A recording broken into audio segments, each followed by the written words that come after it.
Welcome to the College of Complexes. This is our 485th meeting since we started in February 2009. We put a speaker on every week, a different subject. We require a speaker to take a position on an issue or express a point of view. Then we have questions and answers from the audience, not speeches. Then we have remarks, rebuttals. Everybody in the audience that wants to gets 5 minutes at the podium here to respond to the speaker saying for or against. And our speaker gets the last word, gets a comment, close the meeting. That's how it works. But before we introduce our speaker, we have time for announcements. Anybody have any announcements they want to make? Now's the time. Well, I make them, I guess. All right, run on this side. Dallas Philosophers Forum is meeting this Tuesday at Avoca's Restaurant in Richardson. Speaker is going to talk about environmental issues. So if that's one of your concerns, you'll probably find some things to agree with him on. And I'm sure we'll have some interesting discussion.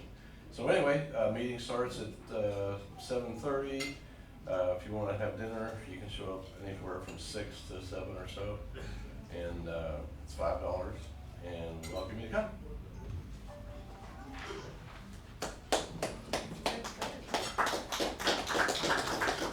Any other announcements? Now's the time. Why don't you talk about Christmas time? Christmas time. Well, what am I going to say about Christmas time? When your last meeting is? Oh, all right. Well, the last meeting will be next week. And that's Jim Gatewood. He's going to talk about Dallas labor. He's going to talk about Slats, Rogers, and Lovefield lunatics. It should be good. And anyway, but that's on your itinerary. I won't read all this. But then we have 3 weeks off, and we'll come back on January 11th will be the first day next year we have a meeting. So we're off for Christmas and New Year's. Enjoy the holidays. Too many people are out of town, so it doesn't work. We try to hold a meeting here. People don't show. They've got other things to do. Anyway. Our speaker tonight is Lorraine Keed. She's a citizen of the United States of America, born and raised in Sydney, Australia. Lived and worked on 3 continents and ultimately retired from a long professional career with Xerox Corporation. She has spent the majority of her life residing in Dallas, Texas. And although a proud citizen, Lorraine does have some issues with constitutional rights delivered to all citizens. So today she's going to talk about addressing a U.S. Constitution that doesn't work for everyone. So without further ado, please give a very, very warm welcome to Lorraine Keed.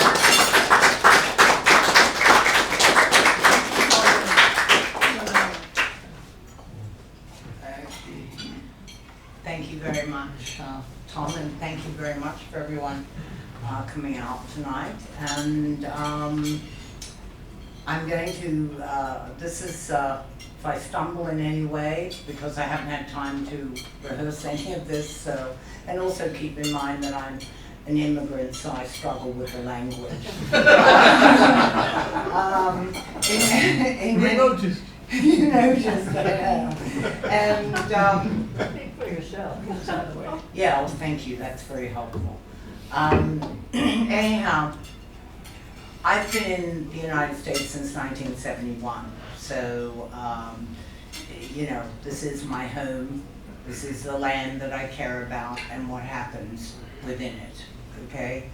And that's where my loyalties will always lie, even though I'm from Australia, originally. So in any case, I do believe in our Constitution, but I also believe that its implementation has been manipulated over the years, which results in a state of inequality for the majority of the people.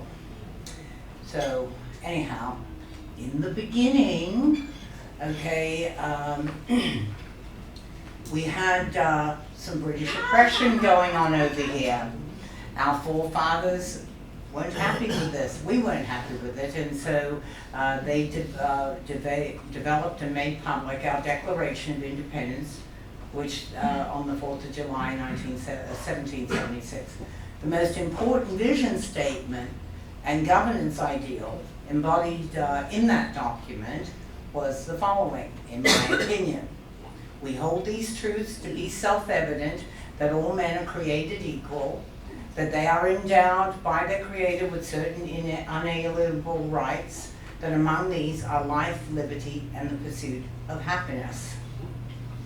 So anyhow, after, there were a few skirmishes with the Brits, our independence was secured by treaty in 1783.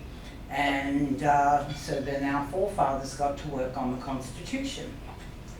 And the Constitution makeup is basically, was originally ratified on 1787 by the 12 colonies and states at that time. Rhode Island didn't come in till later.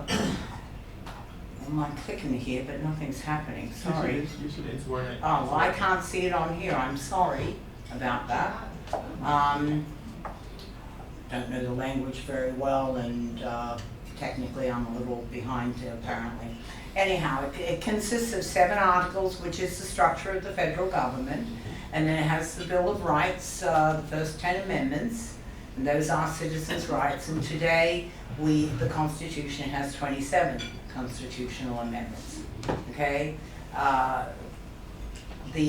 What is going on here? I'm so sorry. Am I not picking up the signal? I'm sorry, it's not coming up clearly here, I apologize. So anyhow, the preamble to the Constitution is a strong mission statement for governance of any country as far as I'm concerned. We the people of the United States, in order to form a more perfect union, establish justice, ensure domestic tranquility, and provide for the common defense, promote the general welfare, and secure the blessings of liberties to ourselves and our posterity, do ordain and establish this Constitution for the United States of America. It's strong. It is ideal in all aspects. Okay, even with all of that, at the core of this particular paragraph, it's promoting, equality in the treatment of its citizens. Okay, however, inequality has existed throughout time and still exists in the U.S. today. So in order to get inside of that, we're going to do a summary view of the constitutional model of the federal government. Okay, I'll speak to the summary of articles there. It talks about the legislative branch, the executive branch, judicial branch, and all the roles and checks and balances that go with that. And all the states are equal, and the Republican form of government, they'll receive aid if anything happens as it relates to invasion. Okay, the Article 5 is the amendment ratification process in case we want to add to the Constitution, which obviously over time we have. Article 6 is the Supreme Court of the land is the Constitution. So what's written in that document should be what we all look to have protect us. And then, of course, the rest is about, ratification and the like, okay? I'll speak to Articles 1 through 3 and number 6 further on in the presentation. Here's a summary of amendments. There's a whole lot there. Today, I'm going to just be focusing on amendments 1, 2, 5, 6, 8, 15, 19, 24, and 26. Which I feel affects equality in the United States, okay? Before I leave though, I would say that Amendment 27 is all about congressional pay rises. And the only comment that I would make to that is that these guys take very good care of themselves, okay? In fact, far better care than they do the average citizen, okay, when it comes to deciding what our minimum wage should be. And I would point out that in the last 22 years, the minimum wage has actually gone up $1.90. Okay, so there's nothing equal about employment there and wages received therein. Okay, the First Amendment. Okay, Congress shall make no law respecting an establishment of religion or prohibiting the free speech, the free exercise thereof, or abridging the freedom of speech or of the press, or the right of the people peacefully to assemble and to petition the government for a redress of grievances. So, on the freedom of religion, I would state I think it's great, but just keep the religious values and beliefs out of government. Separation of church and state is critical as far as I'm concerned to equality, okay? 2, bullying of opposition in an attempt to eradicate free speech. Okay, so you can have free speech, but if you have someone in a high government office that bullies that free speech, it's really not free speech, okay? And I'll carry on with this a little further. So, and by the way, on freedom of religion, for government to pander to religious, groups in this society is also totally out of the question for me. All right, number 3, hate speech is not free speech. We all suffer. And we cannot have a free press if it is constantly called fake news. So as it relates to 2, 3, and 4 points here, unfortunately we have a president that is a mouthpiece for all of these things, okay? That is not what his role in our government is, okay? He's supposed to protect all of us, not just himself in particular, okay? 5, peaceful assembly isn't guaranteed with tear gas and mockery, okay? Unfortunately, this happens too often, okay? Occupy Wall Street, Kent State, minority neighborhoods, and mockery in the form of the youth wanting to speak out on the environment or any such thing along those lines that are going to impact their future, okay? I don't think this is what the framers had in mind. And how can you petition the government when it's deliberately deaf? All right, parents of dead kids are patronized. NRA is clearly heard. Okay, and according to these basic tenets in the First Amendment, the basic tenets of the First Amendment, they continue to be ignored by this government currently. And if they're not enforced, then you don't have a democracy, you have a dictatorship. And speaking to a dictatorship, there are common themes in a dictator's playbook. Here are some of our top players in our lifetime. Kim Il-sung, Mussolini, Franco, Hussein, Noriega, Idi Amin. They all had the same playbook that got them into power and kept them there in a very oppressive way, okay? So the first one is discredit the independent press. Sounds like something that we say you shouldn't be ever doing in our Constitution. Controlling the public's perception of reality through propaganda. Establishing a cult of personality. Okay, so on the first one, I would say I think we all know someone who does this on a regular basis. Okay, even though he swore an oath of office not to do it. Okay, controlling the public's perception of reality through propaganda. Okay, things like Mexicans are rapists.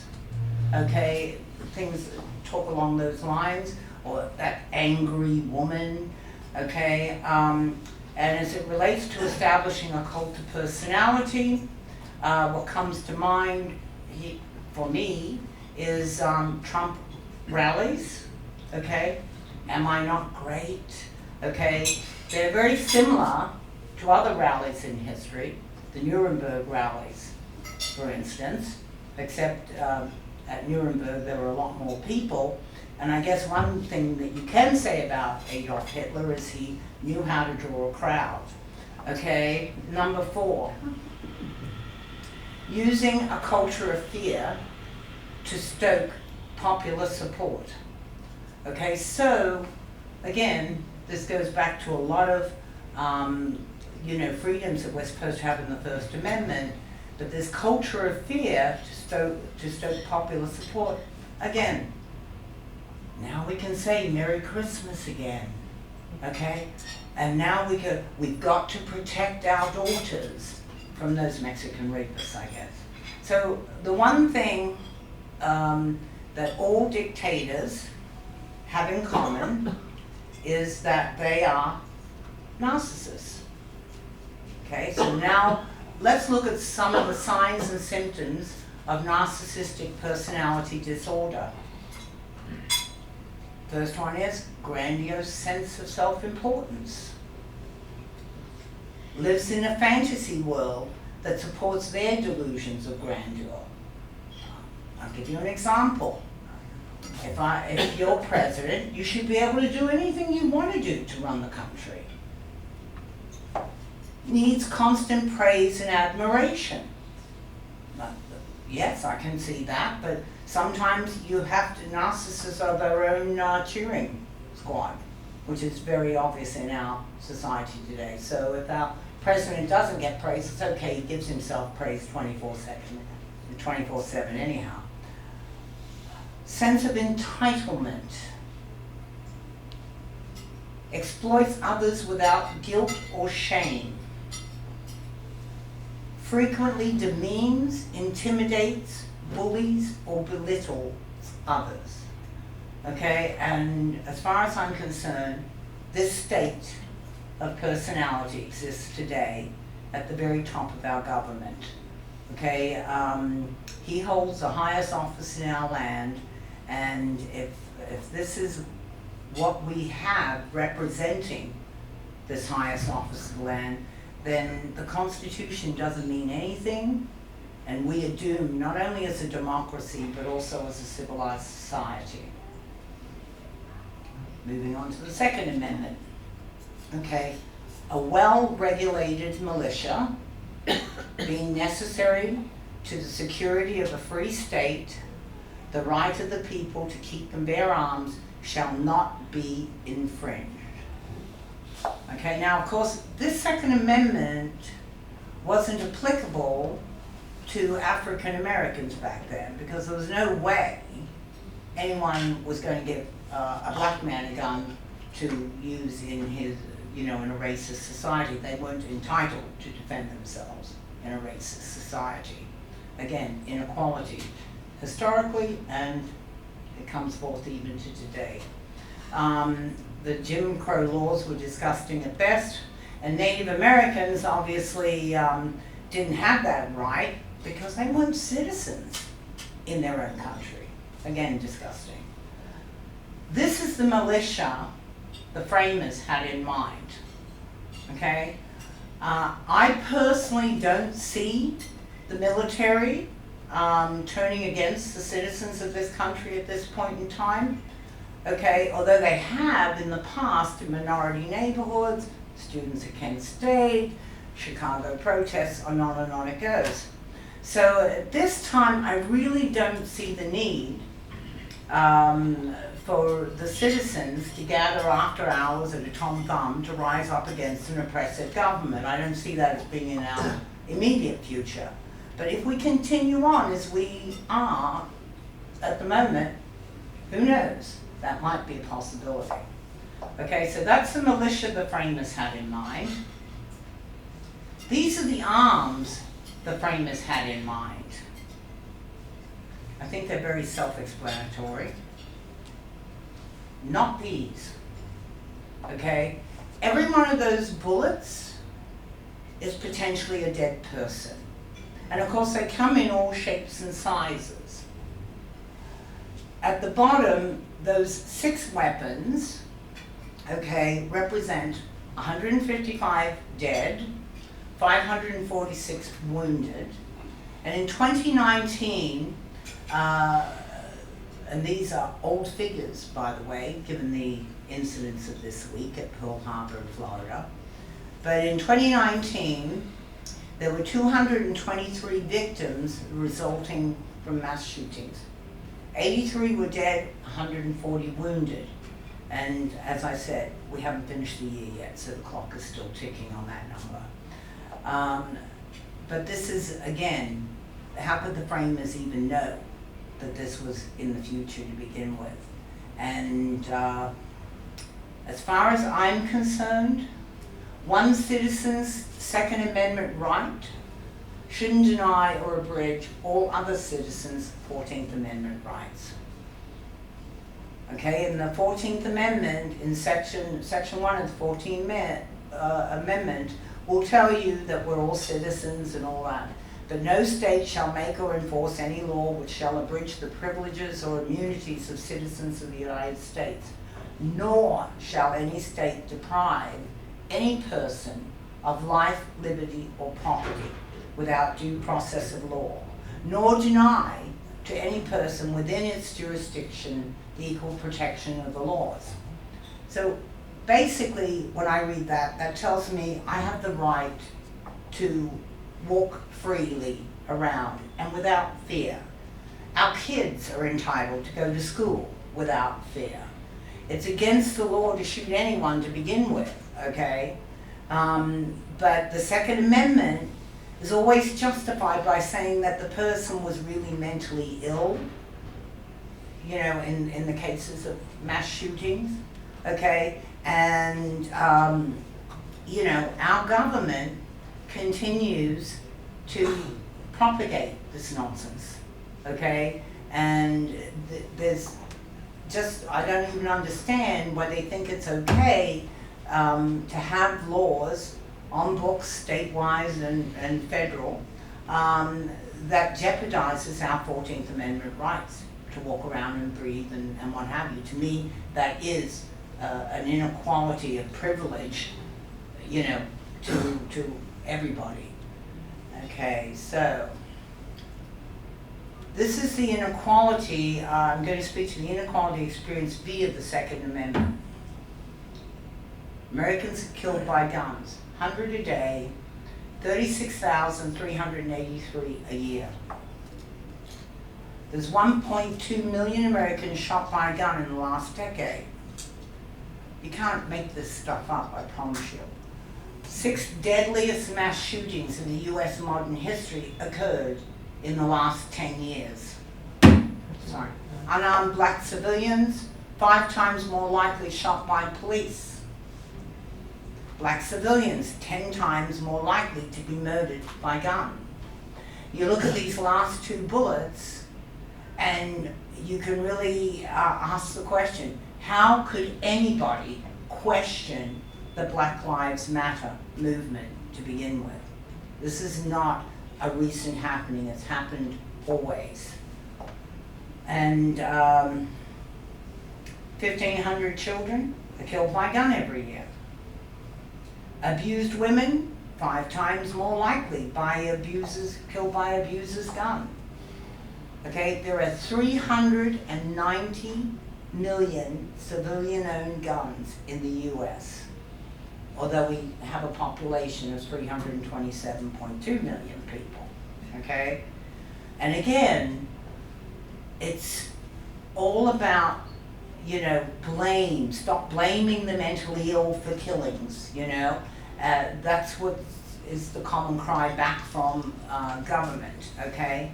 And as far as I'm concerned, the blame squarely lies with our government, which is brought and paid for by the gun lobby, okay? The other thing about these numbers, okay, I remember in the 70s, if you watched All in the Family, it was a very socially relevant program at the time. It was really hysterical. Archie Bunker was a Republican and so on and so forth. And in the 70s, if you recall, there were occasional, what do you call it, the terrorist attacks. You know, planes were being hijacked. And one episode of Archie Bunker had him going on a local TV opinion program when these terrorism issues were in the news. And he was saying, you know, like take these terrorists, for instance, on these airplanes. Very simple response back to that.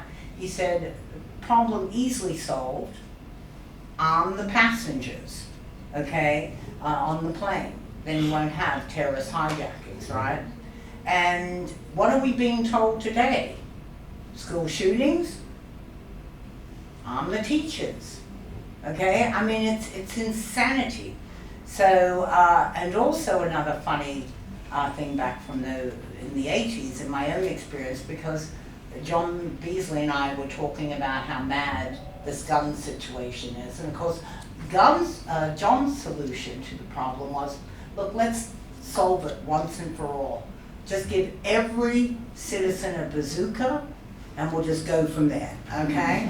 So, I don't know if you remember the conversation. Okay, so, and by the way, getting back to that, on the mentally ill piece, 390 million civilian-owned guns in the US, right? Well, you know, we all have an opportunity to show that we're mentally ill, okay? Because there's more than enough guns for us to take out our emotions on any given day. Okay, continuing on. 4.6 million children live in homes with guns unlocked and loaded. Americans 25 times more likely to die from gun violence than other peer countries. Okay? There's something wrong with that. This is a great country. We have so many more opportunities than other countries have ever had before, okay, and even to this day. And yet we've got this kind of statistic in front of us, okay? And then you look at those so-called socialist countries, those Scandinavian countries, they don't have numbers anything like this. They're too busy, you know, dancing around maypoles, okay, and with big smiles on their faces. So something wrong here. Okay, so 51% of suicides in America involve a firearm. Okay, it's not all suicides, so the number's actually a little higher, but 51% of them involve a firearm. And all I can say in that instance is that it would not seem that a lot of Americans found America getting any greater again. Okay, so they've decided to check out. Gun homicides increased 30% from 2014 to 2017. 10 states, highest death rate, have some of the weakest gun laws. Gun violence costs us a lot of dough, okay? $229 billion each year, spent on things like medical costs, lost income, employer economics, law and justice. You got to get the police out there to handle the situations when they're happening. Then you got to go prosecute. Okay, so mostly it costs the average taxpayer, each American, about $700 a year. Okay, to make sure that someone's Second Amendment rights have been firmly in place. Okay, and as far as I'm concerned, you know, the Second Amendment rights to Americans who feel so strongly about them cost other Americans their life, injury, stress, and tax monies. There isn't anything equal about that.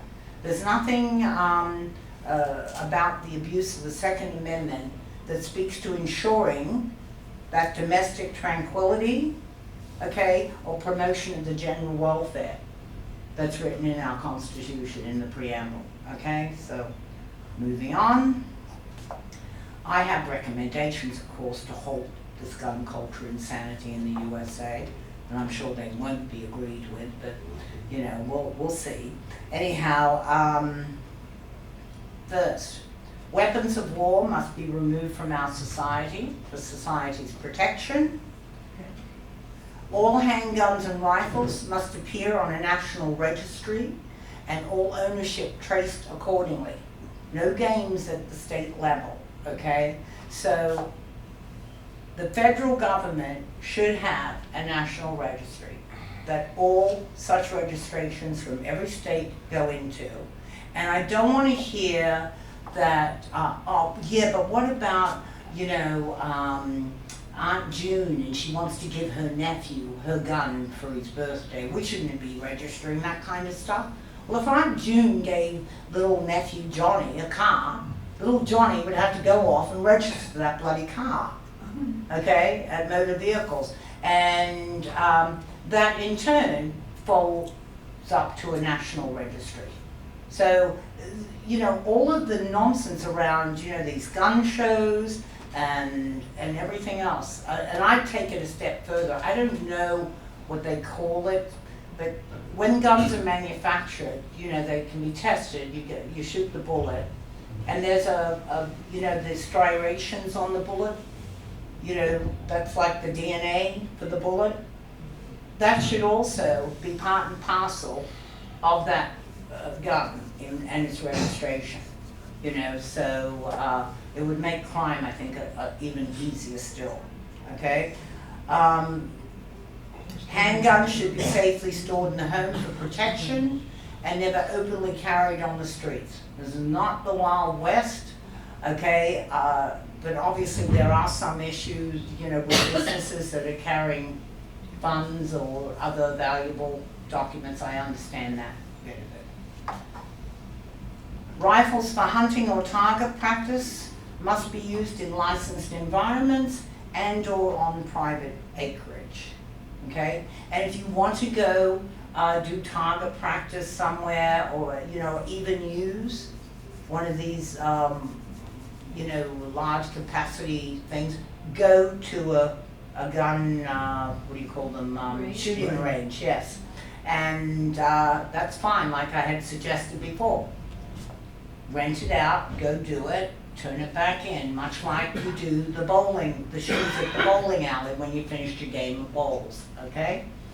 So, no high capacity magazines and armor-piercing ammunition should ever be available to the average citizen, okay?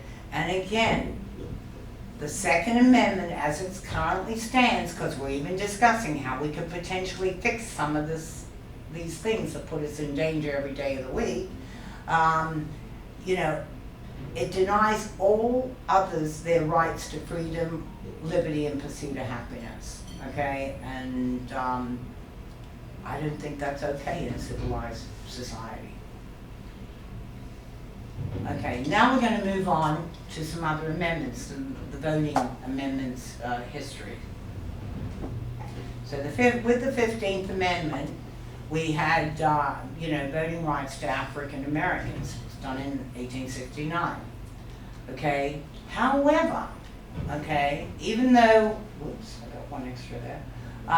However, even though after being enslaved and you know, being emancipated, and then we finally came up with the 15th Amendment, this right was constantly undone by Jim Crow laws in the past, the literacy tests and lynchings if necessary, or that you had nothing to do that day. But it was reestablished in 1965 by the Voting Rights Act, but really, not really, okay? I mean, all the, every attempt to deny that vote still goes on to this very day with things like voter ID laws, okay? You're an American, you're a citizen, you have the right to vote, period, okay? And I really don't think at this point in time that anyone that is African American in this country, anyone should be questioning whether or not he's a citizen of this country, given the fact that his lineage probably goes, his or her lineage probably goes back much further than probably most people's lineage in this room. okay? So that shouldn't even be a question. Okay, and by the way, the question also arises when you look at what's happened just with African Americans alone. How many bites of an apple do you have to have before you get to really say, I'm enjoying this apple, okay? It's just unbelievable, the roadblocks that are put in the way. And also legislature is, ignoring the will of the people. 19th Amendment, suffrage for women. Okay, my personal favorite, of course. 1920 was when it came out. Okay, so finally women had some equality inside of we the people. Okay, when they talked about citizens, women were not at the top of their mind, obviously, because we're mentioned nowhere in the Constitution. Even though we have the right to vote, others are still controlling our bodies and our paychecks. And so that thwarts your voice, okay, to say the least, when you're supposed to be able to vote in and put people in government that's going to obviously protect everyone's 14th Amendment rights, okay? So every time states attempt to thwart voting, it just continues to promote inequality, both morally and politically. The 26th Amendment rather, was for 18-year-old suffrage. So prior to this, in 1971 being passed, all was fine to send them off and fight in our wars, okay, and die, accordingly. But they, up until this time, had no say in their government, okay?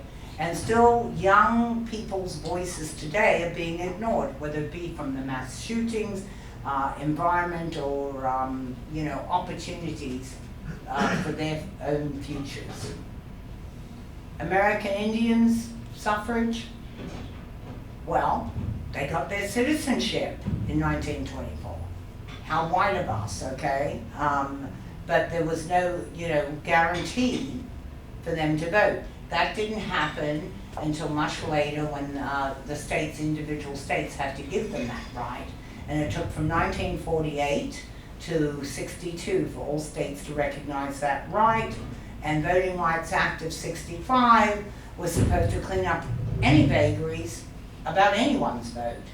But in the case of the American Indian, as in the case of the African American, not really, okay? Because again, you have all these hideous voter ID laws and other such things, and you don't have a street address, you live on a reservation, can't vote. Anyhow, so again, it promotes inequality, which is again morally and both morally and politically is horrendous. All right, the 4th, 5th, and 6th Amendments.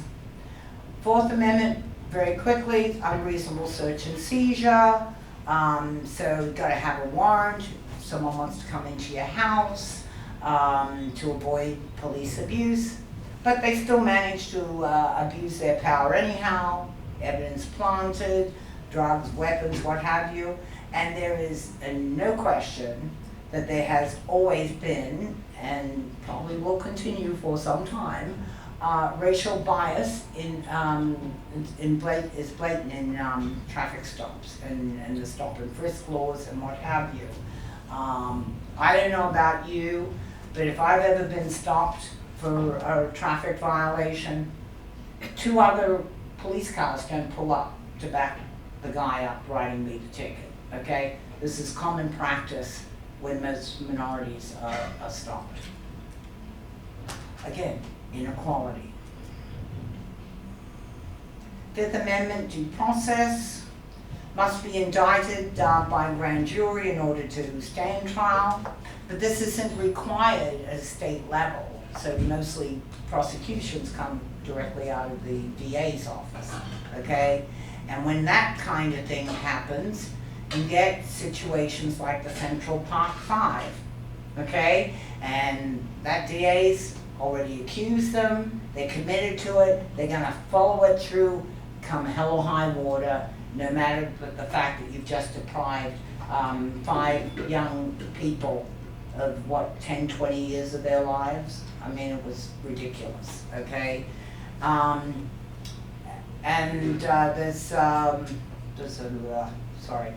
Protect self-incrimination, so you don't have to say anything, okay? You have a right to counsel, there's no double jeopardy, and then the other one in the Fifth Amendment is just compensation for private property taken for public use, okay? Well, all I would say to that is, why don't you ask the property owners that have had their property taken by the local government, because those local governments are in cahoots with developers, okay? Doesn't always work well. Eminent domain, I understand when you have to widen the road and what have you, but shoving people out of their homes because you want to put a park in there, but really what you want to put in that park are all the hotels that are going to go around it, okay? So don't see that as being for the public good overall, even though that's how they would promote it. Okay, continue. Sixth Amendment, right to a fair and speedy trial. So inside of that, you have trial by jury, right to counsel. Well, this system, it's really a good system, except it doesn't work for the poor, okay? Who have a reliance on the public defender caseloads, which ultimately end up as yielding no justice, but just a plea bargain, okay? So, well, don't want to take the risk, or don't want to wait, you know, just do this, come do your 5 years. So then the prosecutor gets a check mark in the box, and of course the public defender moves on to their next case. And what makes this even worse is the privatization of the prison system abuses, again, this right for the poor, because they want to have people make plea bargains, and the system works to their favor. I'm sorry, what did I just do? I'm sorry, hit the wrong button here. Okay, Eighth Amendment, bail, fines, cruel and unusual punishment, excessive bail. Again, if you're poor, you just have to stay in jail and wait till your trial, okay? Because you can't afford the bail, okay? And the trial could be whenever. And I heard of a case the other day that also spoke to this. Some poor guy couldn't afford his bail, and he was in jail for either 11 or 13 months, but he didn't make it to his trial because he died in jail, okay? So again, you know, you can't afford bail, and other things happen out of that, okay? No job, you lose your job potentially, you lose your home. All of this applies to this area here. Excessive fines, the same thing. Poor, can't pay, you go to jail, okay? Cruel and unusual punishment, that applies to where you will be in prison, treatment in prison. And again, if it's a private prison, there's no oversight. So your civil rights inside that particular jail can be violated left, right, and center. And they have been. There have been studies on this. And the final thing in that is how they'll execute you. Okay, now again, these things are, all those items in there, they're great for private prisons and the judges on their payroll, okay? The wealthy, mostly they don't go to jail, okay? Because they're always able to pay bail and fines. And even if they did go to jail, it's going to be some club-fed you know, situation.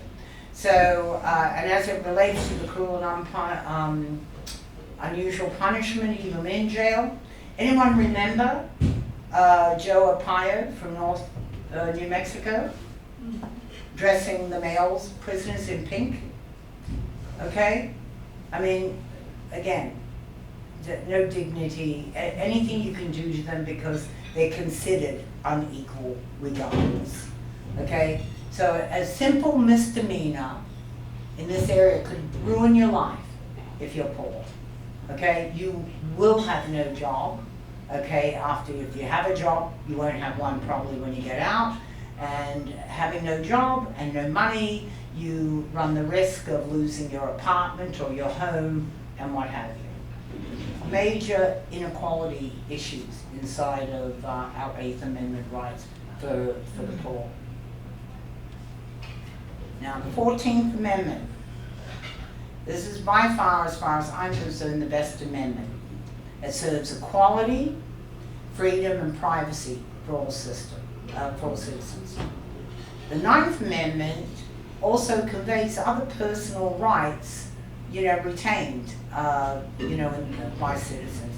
And when it's coupled with the 14th Amendment, as it was in Griswold v. Connecticut, it cemented the due process clause of the 14th, and it guaranteed our fundamental right to privacy, i.e.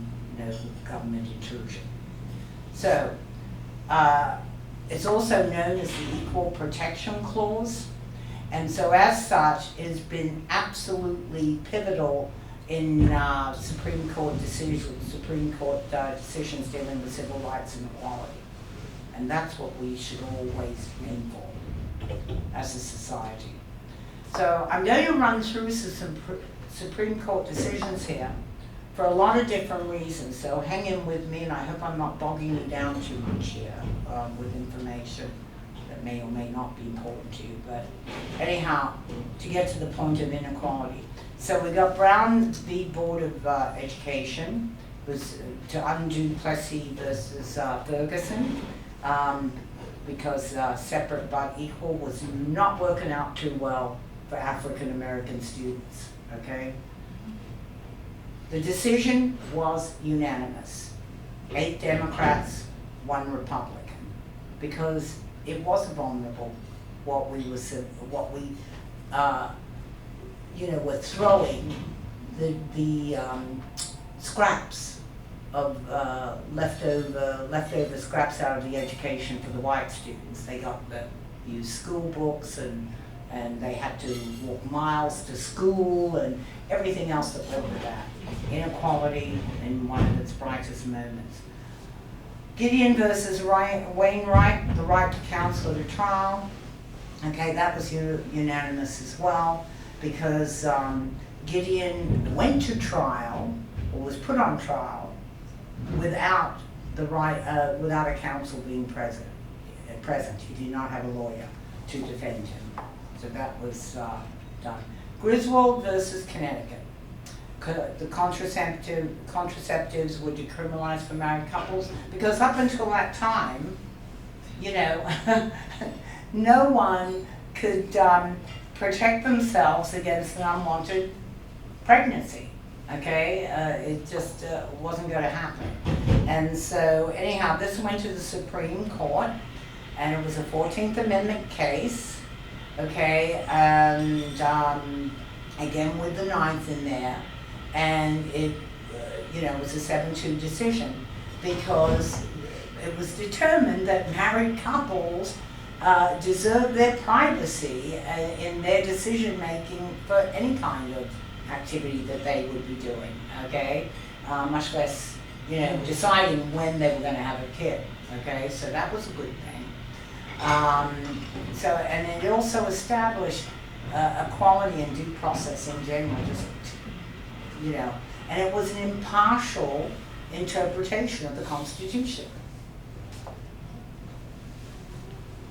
Miranda, we all know about that, no self-incrimination upon arrest. Even though this was a 5th Amendment case, the 14th came into it from the due process provision in the 14th Amendment. Loving versus Virginia. Oh, yeah. Legalize interracial marriage. Sorry, I do have that. I've got to keep my hand intact here. It was unanimous. 5 Democrats, 4 Republican appointed judges,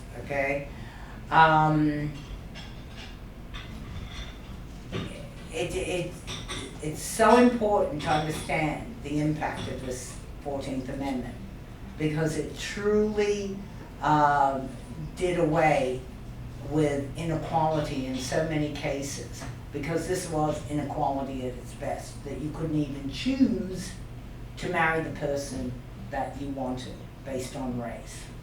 Okay, it's just barbaric. Eisenstadt v. Baird, contraceptives decriminalized for unmarried individuals, you know, which it was a big deal to get your hands on a birth control pill.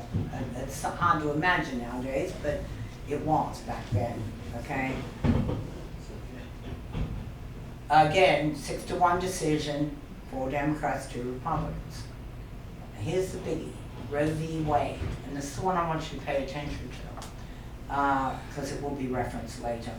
Abortion rights. Decision, 7-2. Concurrence, 5 Republican appointed justices, 2 Democrat appointed justices. Dissent, 1 Democrat, 1 Republican. Now, if you look through the cases on this particular slide, okay, these justices were determining citizens' rights based on words written by our forefathers, you know, centuries before, okay? And it was impartial. It wasn't political or anything along those lines. They said, these people have a right to have their liberty, their privacy, and equality protected. And this is a very different picture as we go forward that you're going to see the Supreme Court take. But they did their job. They were there to interpret the Constitution as written, and especially the 14th Amendment, okay? And you wouldn't see that kind of decision today if Roe v. Wade was on a calendar. All right, 14th Amendment, Mississippi University for Women. Some guy wanted to be a nurse, and that's where he wanted to get his education, except it was only for women. So single-sex admissions policies violated the Equal Protection Clause. Okay, Lawrence v. Texas, private sodomy laws decriminalized. Okay, again, look at the decision. 6-3, concurrence. 2 Democrats, 4 Republicans. Dissent, 3 Republicans. Okay, and basically it said, you have no right to be in my bedroom. Okay, I have the right to, love or cavort with anyone I choose to if it's in the privacy, we're consenting adults, and we're in our house or wherever, okay? And so, you know, that was finally decriminalized. And I might add, those same sodomy laws applied to whites. And I do believe that when I came to Texas back then, I heard of a situation where a cop actually went up to the window of a heterosexual couple, and they were having, what do you call it, non-generic, it was like, what do you call it, the Missionary. Missionary, I was looking for the word, thank you very much. So they weren't doing the missionary style apparently, and that offended this cop. And so he arrested them. I mean, this is outrageous, but it has happened many, many times, okay, in different states. Okay, so United States versus Windsor. Same-sex marriage must be recognized as a Fifth Amendment right. You have a right to marry who you wish, okay? And it was again reinforced though by the 14th Amendment.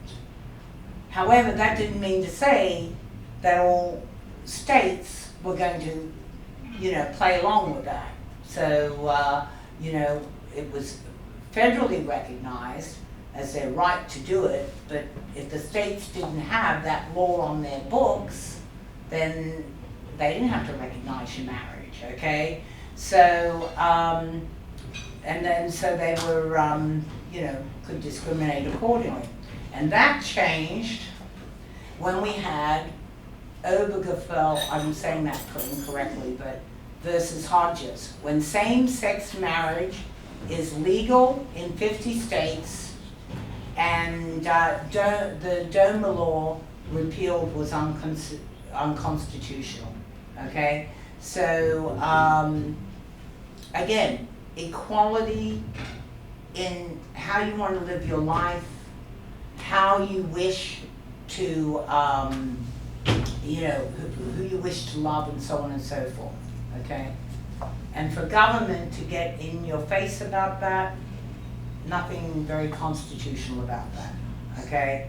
So, and religious bodies should have no play in this at all. It's none of their business, okay? And by the way, the Supreme Court, again, said that was fine, 5-4, but you can see there's politics coming into play here, okay, with the concurrence and, you know, partisanship is rearing its ugly heads.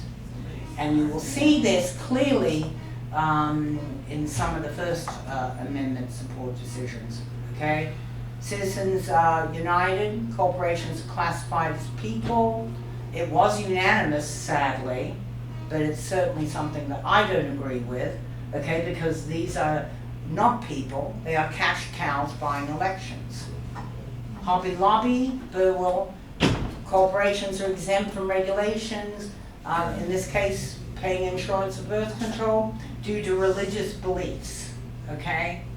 Well, again, I don't buy that either, because you have your First Amendment rights, okay, but you're a public company or even a family-owned company, it doesn't matter, family-owned or otherwise, okay, if you are providing the same benefits to all your other employees, then you should be paying for whatever applies to women. And also, in the case of Hobby Lobby, while they won't pay for contraception for women, it's my understanding they do pay for Viagra and they do pay for vasectomies. So talk about a misogynistic twist on top of everything else, okay?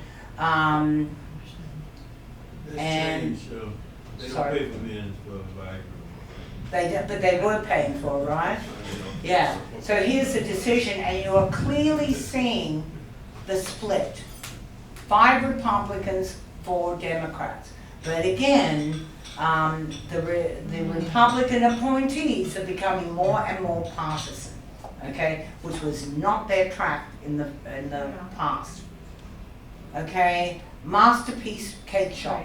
Do not buy this at all, that you have the right to refuse service based on your religious beliefs. Just like they tried to do this last legislature in the state of Texas. Anyone having a license, okay, from the state did have the right to discriminate. It didn't get through though. Concurrence on that one was 5 Republicans, 2 Democrats. I say shame on the 2 Democrats. Okay, and as far as I'm concerned, this kind of legislation, we're going backwards, not forwards. So we are heading again for the Woolworths counter on this one. This cannot allow to continue, okay? And it's happening with the way that Republican nominated judges are being selected this way. There is a list. Okay, here is an example of Citizens United's endgame. Doesn't matter what you call it, this has to stop, okay? I don't want to see it, I don't want to breathe it. You want to call it climate control, you want to call it green, environmental, whatever. I don't want to live in this, okay? And why would any government do this to its citizens? This is pollution of our water system, and it's corporate pollution. And so all this crap goes into our water supply. And guess who pays for the cleanup primarily for this kind of nonsense? And I'll give you a clue, it ain't the corporations as a rule, okay? Flint water versus Detroit water, okay? They were put on a separate system, okay? As was GM. Except GM started to complain because this water was rusting the engine parts that they were putting together.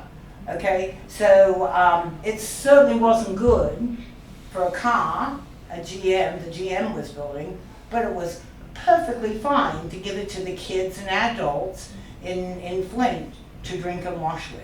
If that's not, the definition of blatant inequality delivered by a government to a section of our citizenry, I don't know what is, okay?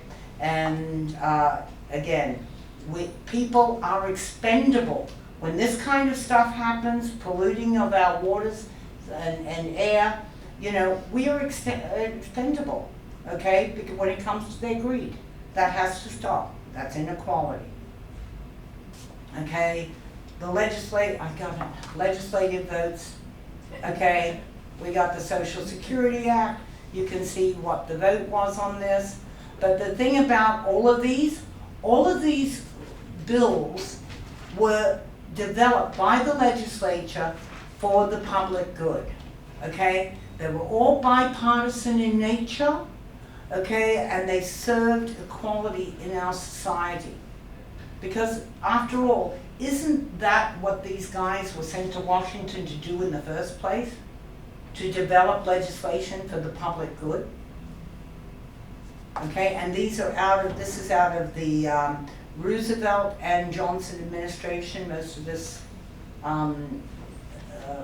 legislation. Okay, Voting Rights Act, obviously, again, they all serve civil rights and equality. Social Security Administration, they felt that things like Social Security, voting rights, and SSA, okay, the ADA, they considered all citizens to be equal, okay? And it was also what corporations were doing that necessitated a lot of these acts, okay? Now, here's legislation of today, Plan D, okay? This is probably, the Medicare prescription drug thing was probably the most corrupt bill in our time that's ever been voted on, okay? It involved Tom DeLay from Texas holding up the vote. He stopped the vote for 3 hours, okay? And took some guys into a back room, arm twisted, bribed, did whatever. Because, and even with doing that, and also the guy that was promoting the bill went on to get a $2 million a year job as a lobbyist for Big Pharma. Big Pharma, for the first 8 years after this bill was passed, made another additional $139 billion in profits, okay? Government can't negotiate with Big Pharma, okay? It was a license to steal, okay? So it is an abominable piece of legislation.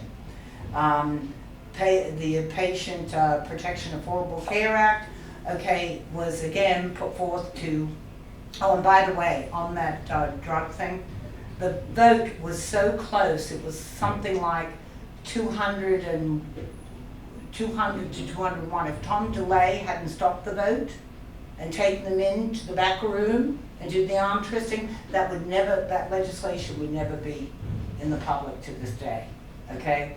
So cheating seems to be okay. It doesn't matter about the inequality that it may bring, but as long as big business gets to collect their paychecks, in profits, as well as the legislators that help them get there. Okay, in any case, the ACA was an attempt to try and deliver at least health care to so many millions that didn't have it. It needs a lot of improvement, we already know that.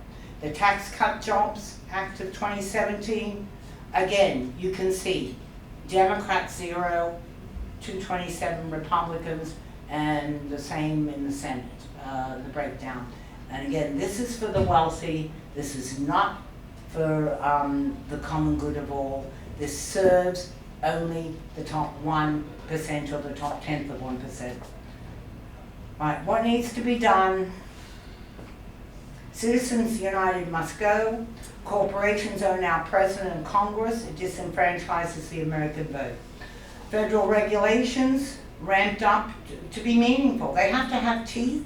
And, currently we're in a situation where we have the fox guarding the hen house. And that never bodes well for the chickens inside, okay? State rights do not trump federal law, okay? And so federal law as set needs to be carried out with full intent at a state level as well, and integrity. And for us to be regurgitating the same issues in the Supreme Court to further deny women their rights, as well as voting issues, it's not okay. All right, we need to return to how it used to be done. And the tenets of the 14th Amendment must set the standards for civil rights for all Americans. Inequality should never be tolerated. Keep religion out of politics and legislation. First Amendment allows them to practice as they see fit. We just need to keep them out of other people's lives. Rules regarding lobbyists. Again, the Plan D legislation proves this to the T. Access to Congress needs to change now.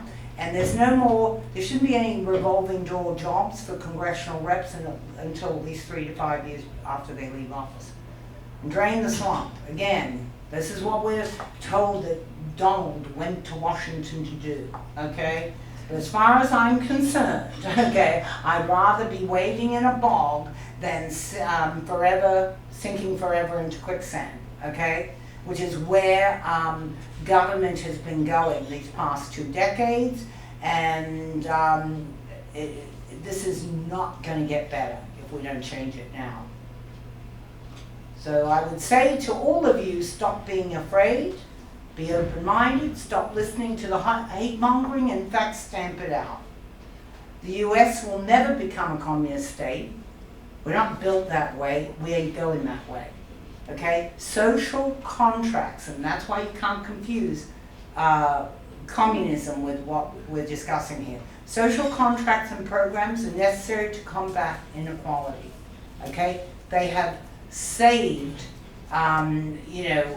thousands from starvation in the Great Depression, as well as into the 60s with civil rights being further established. Okay?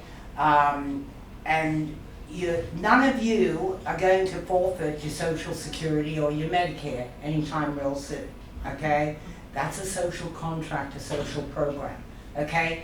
But right now, what we've got going on is a SNAP program that this government is willing to take $7.2 billion out of the budget, which will affect 3.9 million people's right to eat some food, okay?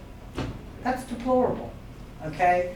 An egalitarian form of society speaks to equality and opportunity for all. We all have the right to be healthy, okay? To have a roof over our heads. Doesn't matter what kind of roof it is, but to be safe and secure, okay? And to eat and have an education. Those are basic standards, okay? And I think they correlate well with what the framers had in mind when they developed the Constitution. All right, the promotion of elitism is counter to the vision of the Declaration of Independence, okay? We got so many billionaires in our society today. It really should speak to how rigged and unequal our system is, okay? And the equal application of the laws within the Constitution. Again, elitism doesn't serve that. So in conclusion, I would say Articles 1, 2, and 3, and 6 of the Constitution, if they are truly complied with, then the rest of the document and our republic, our democratic republic, will be secure. Currently, they are not. Currently, we are going through an issue with Articles 1 and 2. Okay, Congress is not doing their job by, well, the House is attempting to do the job that they are constitutionally supposed to do and draw up impeachment. But I think we already are comfortable with the fact that when it gets to the Senate, they will not be doing their job as it relates to the trial phase of that, okay? And also, to me, there's no question in mind that this impeachment is worthy of bringing over to the Senate for trial.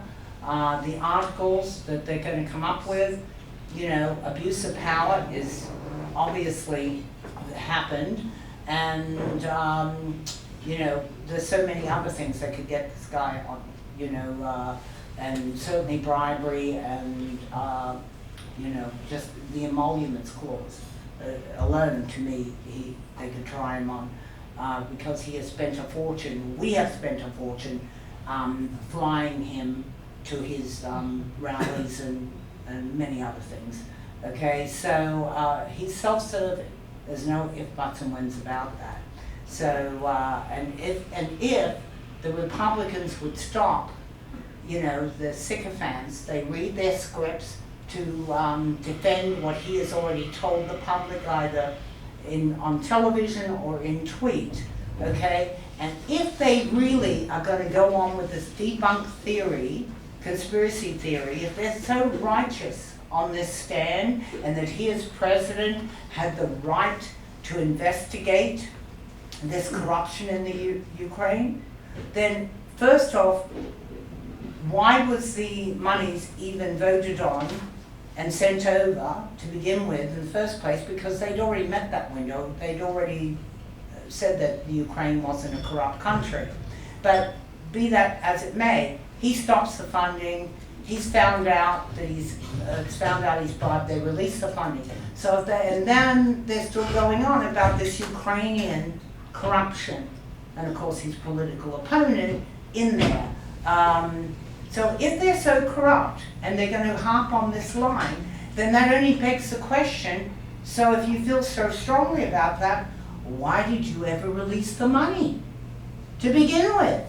Period. So in any case, citizens should really respect each other, okay, and their individual rights to equality in order to pursue their life, liberty, and pursue their happiness. And so, sorry if I went a few minutes over, but that's what I've got to say about inequality. I hope the picture I built puts you in the direction that I think the country has experienced and will continue if we don't change it. And I want to thank you for your time and attention. And I would also like to thank my research assistant, Michael Rubin, okay, and also for the cinematographic splendor that you have been party to tonight. I want to thank my technical advisor in that area, David Rubin. Of course, they're both my sons, and so, you know, I might be a little biased there, okay? Hey, thank you so much. Oh, I have to say that. Okay, sorry about that, folks. Who wants the first question?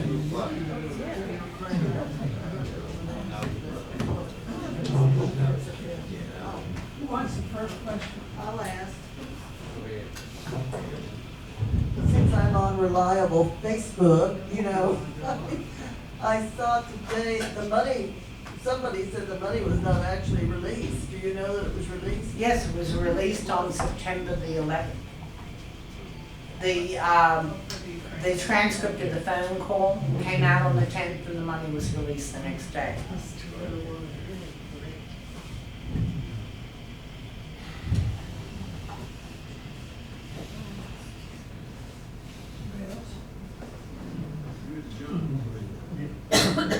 It's okay if I don't get a Q&A. That speaks volumes to who wants to even bother to ask a question. No, I'm being facetious. Lorraine, I know you have great admiration for the Constitution, and so why, if you believe it's so wonderful, has no other country copied it?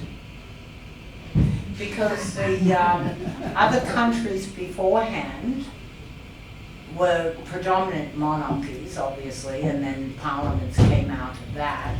But even with a monarchy and a parliament in play, back in the 1700s, that wasn't working well for people on these shores, okay?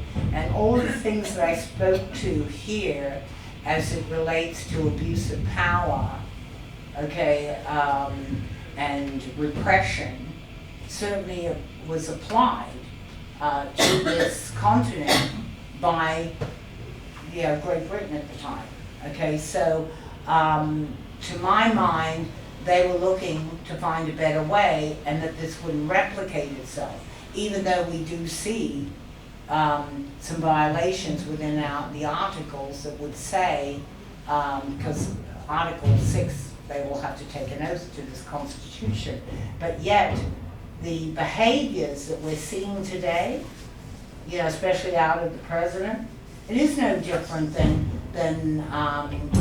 what was occurring from Britain to these shores back then, okay? And the oppression and domination of, one voice, okay? And so they came up with what they thought was a very different plan that wouldn't bring the oppression of monarchy or even a parliament that did not include, even back in England then, most people didn't have the vote. It was all landowners and what have you. In fact, a very strange thing about this research when I was doing it was I was really shocked to find out. I knew that all about the suffragette movement in England, and the lives lost from starvation, hunger strikes, what have you, in prison to get their cause. Woman throwing herself in front of the king's horse and so on and so forth. And so in 1918, sorry, I believe it was, women did finally get the right to vote. But I thought that was it, right? It wasn't. It was only women that were over 30 and owned some property, okay? And it wasn't until 1928 that women actually got the right to vote in England. Likewise, in 1918, men of 18 years and older that didn't need to own property. So they made the distinction, they gave all men the right, they didn't have to have property in 1918, but then they gave them the right to vote. But they still had that little caveat, you have to be 30 if you're a woman, okay, and you have to own some property. But by the time they got to 1928, they obviously thought, well, this isn't going over too well. So, and they gave them the full right to vote at that time. So I think that, this was an experiment. And it's an experiment that's had lots of ups and downs to it. But I think overall, there are many freedoms that we enjoy. Some part of our population, not so much, okay? And and that's because we, the majority at that time, had white privilege on their side, okay? In England, it was all white privilege back then, but they didn't necessarily enjoy the same liberties and civil rights, amongst all the different classes. So I think that this works. It's had lots of hiccups in it, but I think that overall, if they really adhered to the words within this Constitution and ruled lawfully, it would be close to perfect as you get at. Anybody else? Lorraine, part of the reason I've had trouble coming up with questions is because most of my questions actually are debating facts. In fact, I would just call your gun statistics fake news. Do you want to know where they came from? You know, the thing is there are apparently two completely, vastly different statistics on guns and gun violence that come out. You have the liberal ones, and then you have the conservative ones. And they don't agree, they don't even come close.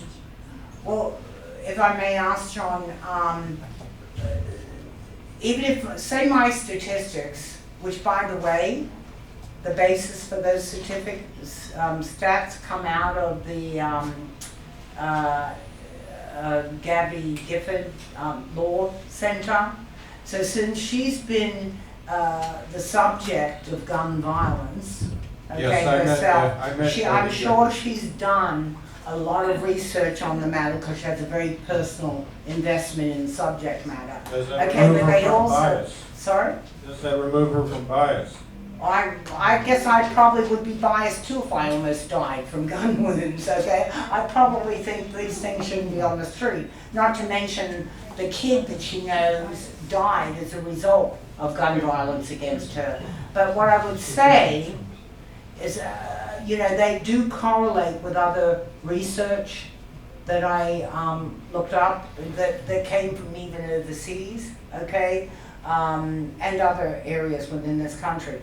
But just say the conservative numbers, if it's not 100 people a day that's being killed, these are averages obviously, it's not 100 people a day being killed, so the conservative figure is maybe 50 a day? So if that's 50 a day, does that still make it okay? But you're not breaking that down. How much of that is gang violence? How much of that is the normal operation of police actions? Well, I did cover gang violence primarily when I gave the stats. First off, you know, blacks are 5 times more likely to be shot by police. That's That fact. is contested. That's not true. Well, whatever you. All right, so let's break it down. Say they're only 2 or 3 times more likely. Does that change the inequality of the situation? Okay, and say that blacks are 10 times, they're not 10 times more likely to be victims of gun violence. Say they're only 5 times more likely, okay? You know, does that change the fact that if these people, they're having these violent attacks on them, okay, via a gun? Do you think that that's really going to happen if say you're talking gang violence, that it mightn't be less if they were hurling knives at each other? Well, apparently not. I mean, from, seriously. Apparently not from England's new statistics on knife violence. Well, on the knife violence, okay, we just had an example on the London Bridge, okay? You had a guy yielding a knife, yeah, he got to a couple of people. He didn't have an AK-47, is that the name? I don't know what it is, AK-47? Yeah. Okay, that could have plowed down 50 people in one swamp, okay? And then he's got the gun, he's got the knife, but then all the citizens were able to take him down, okay? I mean, I'd rather have that scenario in society versus the Archie Bunker arm the passengers, or the Donald Trump give the guns to the teachers. Give me a break. Well, but see, this is one of those things where it's almost impossible in a Q&A period or even in 5 minutes to debate you on this issue. Yeah. Because I feel your entire argument is wrong-headed. From what In perspective? Chicago, Give your own speech later instead of. well, I've only got 5 minutes. This is Well, not is this that Q&A time, or is this your? Saying that I'm okay. Yeah. In Chicago, if you dropped out the statistics from Chicago and Los Angeles, would that entirely change the gun numbers? When you say Chicago and Los Angeles, you know, let me put it this way. I don't, you know, People are dead, okay? There's 37,000 people a year, okay, that are killed by guns in this country. Whether it happens in Chicago, Los Angeles, or Podunk, Arkansas, they're dead, okay? And the point I'm making is, what I showed you on the Parkland thing, those were the guns that took, all those lives, okay, and wounded all those people, okay? So, statistically, whether that was 5 people that were dead and 10 only wounded, how does it make it any better for the inequality, okay, that was delivered to them? They were walking along the street, they are now dead. And all the people that surround them, it doesn't matter what the number is. The point is, people shouldn't be walking around loaded for bear with guns in holsters, okay, and they shouldn't have access to weapons of war. Because, again, I repeat, with 390 million guns in this country, okay, we all have an opportunity to all of a sudden become mentally ill. They're there, there's access. That access needs to be pushed back. It's been less than 72 hours since I called 911 and turned in a shots fired report in my neighborhood. Your presumption that we are not in the Wild West is wrong. Well, but those people have the guns to do the shots. That's the point that's being made. Presuming that you can disappear all the guns. Well, we certainly need to at least start to know who's got them.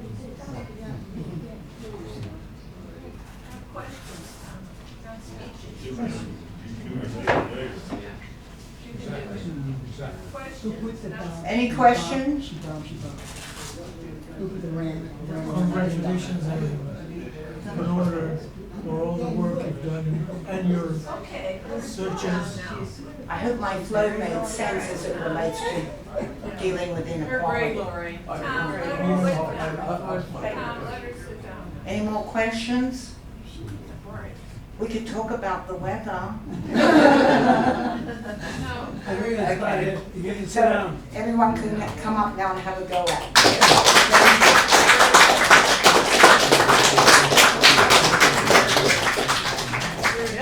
You did a really great job.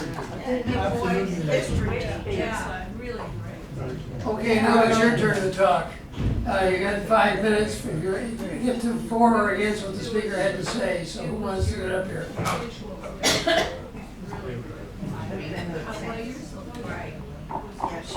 Well, I have to compliment you, Lorraine, on putting together a very good presentation.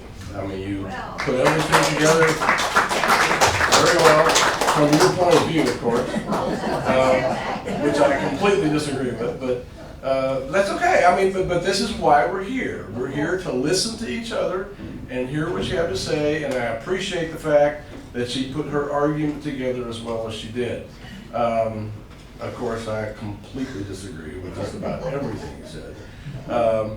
But the point I want to make is that the thing about guns is that if you take away all the guns, the only people that are going to give up their guns are the honest people, the people that obey the law. Criminals don't follow the law. So if you were to eliminate all the guns, all 400 million of them, there'd probably be another 100 million that only the criminals would have. And they would have free reign to do whatever they wanted because they know everybody else doesn't have a gun.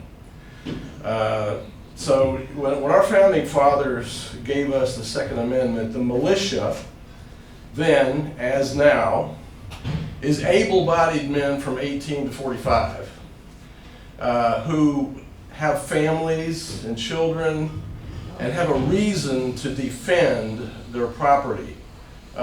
So if a foreign enemy was to come in, Washington made the statement that the government couldn't do anything to the country because the people are better armed than the government.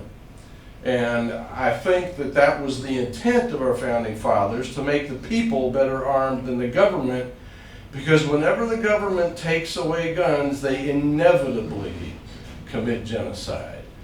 Jews for the Preservation of Firearms Ownership, based in Minnesota, JPFO, published a study, I think in the 90s, where they said every single time guns were taken away from the populace, genocide ensued. Perhaps not immediately, but it ensued. So if you take away guns from the people, in other words, if you take away the ability of the people to defend themselves, you're inevitably going to have a genocide. Now, somebody's going to cite Australia and say, well, they took the guns away there, and it's all peaceful and all that, which I rather doubt it's all that peaceful. But you have to look at what the agenda is, because they're waiting to take away the guns here in the United States, and if they were to take away guns here in the United States, there would be genocide worldwide. It inevitably happens. Read the study. The JPFO has a lot of material on their website. But anyway, I wanted to say that. And I know I could say a lot of other things, but I appreciate the talk. I appreciate the well put together presentation of that point of view, but I completely disagree with it.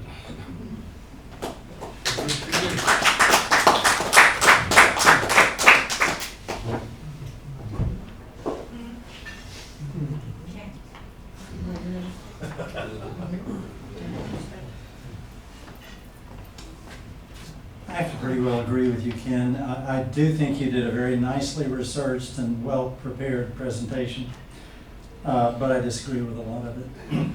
In 2018, there were 30 murders in Norway. Norway has the highest private possession of weapons in Western Europe. And there were like 370 in Great Britain, same year. From what I have read, 370 weapons? Or? Murders in Great Britain. From what I have read, Belgium, I think it is, has the absolute lowest possession of weapons in Western Europe and the highest murder rate. I called the secretary to, I forget now, one of the officials of the city of Kennesaw, Georgia, about the ordinance that they passed, I think in the 70s, requiring every home to possess a firearm unless they had a felon or religious differences against it. Crime went down 82% in that city and has remained down. Cities from all over have gone there and consulted with them about it, even from other countries. Because the fact is, we live in a society where human beings are not well developed. There are a lot of thugs out there. There are a lot of people who do not have strong moral fiber. And you've got to protect yourself from those. And when it comes to knives, I've talked to police officers who said they would far rather deal with someone with a gun than a knife. That they felt that often a knife was far more dangerous to defend yourself against. I think one of the highest murder rates in the world is in Russia, where they have virtually zero arms in private hands. When you look at these facts around the world about the actual possession and non-possession of weapons and what happens as a result, it's inescapable that the people need to be able to defend themselves. And our Constitution was set up so that the people could protect themselves from an authoritarian government. That was the primary reason. And the primary reason that Japan did not invade the West Coast after bombing Pearl Harbor was that they knew that the American public was well armed and they couldn't succeed at it. That's a pretty well established fact as well. I don't like violence. I grew up with a father and an older brother who loved hunting, and I don't like the killing of the animals. But I'm here to tell you I don't like the fact that you can never prevent a criminal from getting weapons. You can never prevent a criminal from getting weapons. They will always have the weapons. They will always use the weapons. And we need to have people who can defend themselves against those people. There have been numerous cases, like in a Walmart once, where somebody started attacking people and a guy with a pistol stopped him, got him on the floor and got him arrested. Hadn't had that, he might have been stabbed to death himself. No, I think that we live in a society where we need to be practical, because the loving ideas of let's be kind to everybody and so forth, that's great, except that it doesn't work in a primitive society like humanity on the earth. This world is driven by greed and lust for power. That's what goes on in politics. The people who get to the top, particularly if you think they're just wonderful, they're going to say what you want to hear in order to get those positions. And they're driven there by that greatest opioid in the world, the combination of greed and lust for power. We need our weapons. Amen.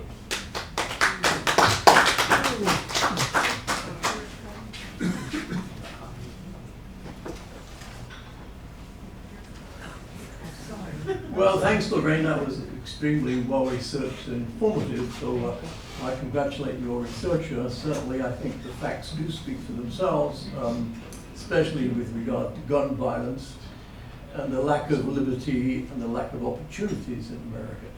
I have expressed my view before that when you copy, which is the Constitution was a copy of the political setup after the Glorious Revolution of 1688, that's to say 300 years ago, when the king, was brought over from Holland, and he was allowed to have a cabinet, and so on, at the approval of Parliament. Well, that's what we have basically in America. We have a king who has a cabinet, basically by popular acclaim. And look what it's got us, okay? Look at the dodos we've had. Ronald Reagan, W, and now Trump. I mean, sterling examples, I must say. Now, of course, England's moved on 300 years since that setup. The biggest problem I have with the Constitution is the fact that you have an election every 2 years when the whole of the House gets elected, and of course every 2 years 1/3 of the Senate. So basically you have an ongoing election system which requires a ton of money. And I think so only the very wealthy entities in fact have captured Parliament, have captured the Congress, all right?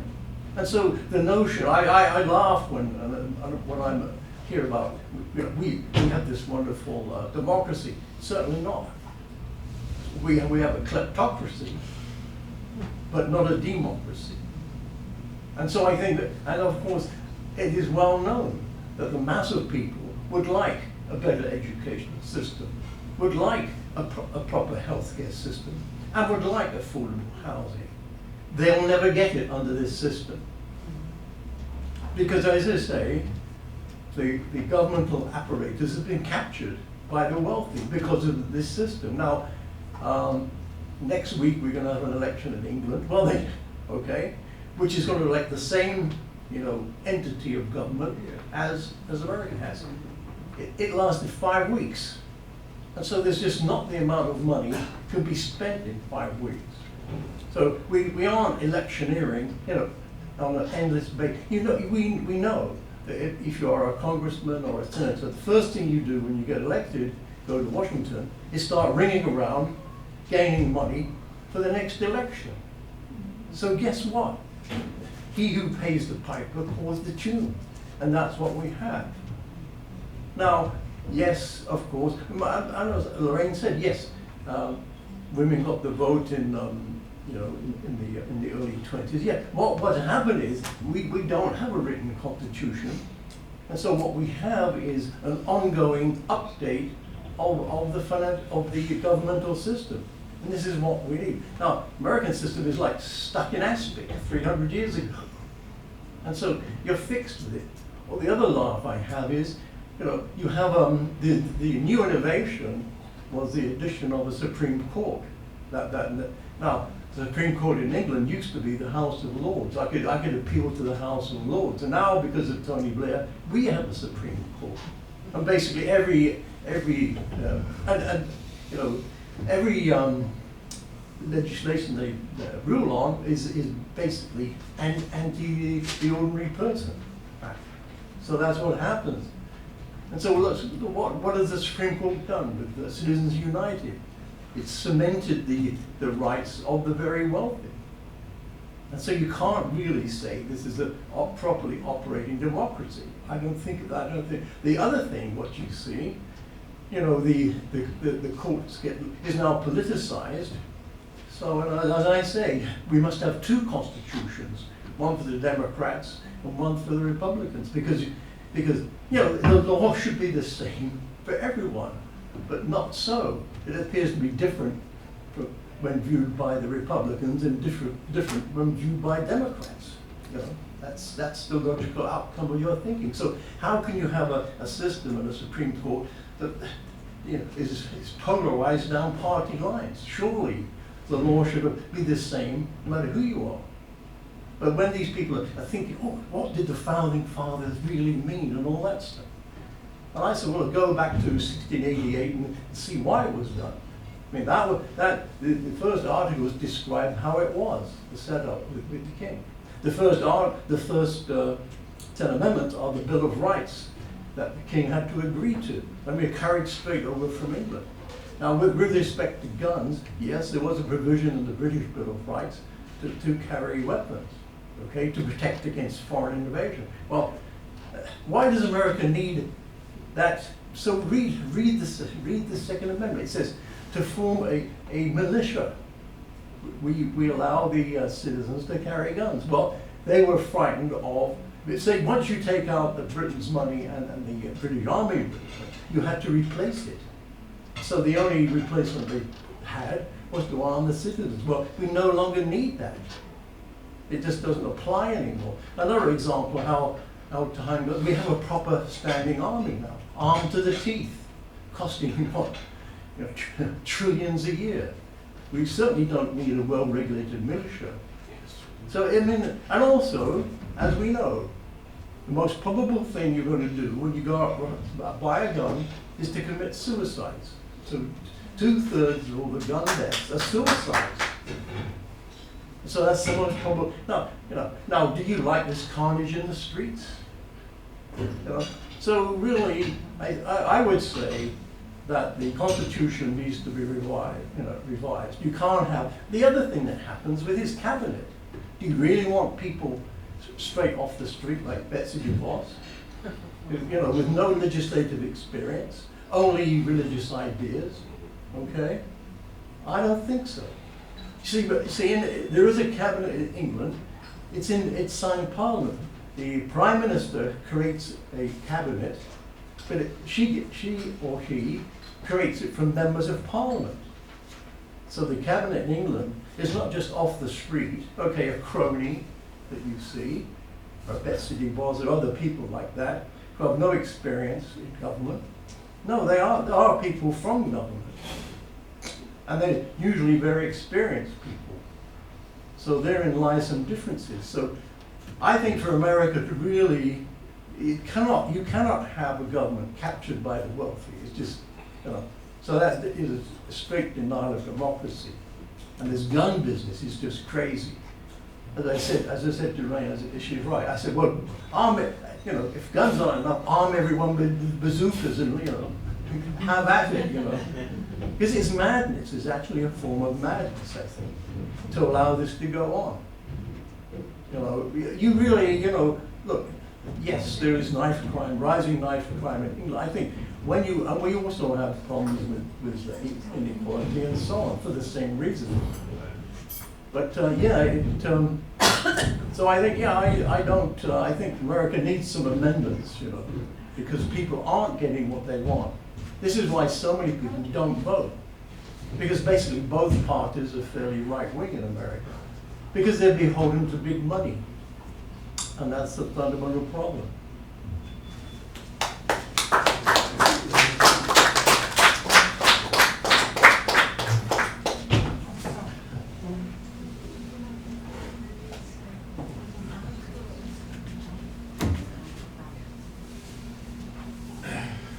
John will get me out of my seat, definitely. Frozen in aspic is a good position for the Constitution, if in fact everything else coming down the pike is wrong-headed. And that's my opinion. And when the Second Amendment has been debated and disputed, if you look in the Federalist Papers, Anti-Federalist Papers, the discussions when the country was being put together, the discussion was because they needed a culture. They needed a culture of weaponry for this country's defense. A culture of weaponry is not something you come up with by drafting somebody into the military and training him for a month or so. I've joked about being Air Force trained because I found out in Air Force basic training they took them out to the gun range. If it rained, they didn't even go out there. But at most, they might have gone out there twice. So I've been out to a gun range twice. So I'm Air Force trained. But I'm really very undertrained. In 1987, I helped the FBI on the Greyhawk auction case. I didn't know there were any mob connections. I found out when my office was Uzi'd and filled full of hundreds of little holes. In fact, I had one bullet go right between my legs. And the funniest thing about that is right next to where I had my office was a discount clothing store, and the next weekend he was closing out business. And I went over to visit with him and I said, "What happened? You just opened." He started working his jaw muscle and he said, "One moth ate a hole through hundreds of pairs of clothing." That's what he was putting on his insurance, I guess. But the point of it, I mean, I've had meetings I regularly attended where MS-13 showed up and Uzi'd the meeting and killed one of the vendors. I've had other examples. When you have a group like MS-13 who initiates their new members by murdering people, who have murdered citizens, police, and even judges here in Dallas, this is the Wild West. This is, you didn't all of a sudden move into, a safe zone just because you wanted to be, because you want to wish that you were in utopia. The area of Dallas I'm in, actually, my office is over in Mesquite. We have people shooting off automatic weaponry all the time. Automatic weaponry, unless you have a tax stamp, is illegal. And if it keeps going on, I call it in. I called it in probably about 48 hours ago. I made a call to the police about it. I used to go over and visit a friend who had diabetes over just a mile west of there. There were actual gun battles going on, where either you had gangs and the police or rival gangs fighting each other and the police. I mean, we saw police cruisers on every corner. The police were outgunned, outmanned, and I mean, the bullets went on for an hour. So you don't think you're in a war zone? You're in a war zone. Over the border in Mexico, over the last, I forget how many years, they've had over 100,000 murders. I think in the last 4 years, Mexico has actually statistically turned in more murders, deaths by firearms or whatever, than in Iraq and Afghanistan. So, the question of war zone is we've actually we're in basically a racial war here a few years back, a minor one. Micah Johnson, who actually participated in some black groups that I know some members of. I actually go to Bible study with a member who was from that Mesquite group. And Micah Johnson went downtown and started killing cops. He had a rifle. Dallas City council only issued the cops pistols. That's all they would pay for. The cops were outgunned by one man, military trained. Micah Johnson was in the military. He killed 5, he injured many more. I don't remember how many he injured. I talked to a cop neighbor who went down there afterward, and he said they had a potential of losing 30 cops there. They had no cover. He had all the cover. He had them basically pinned down.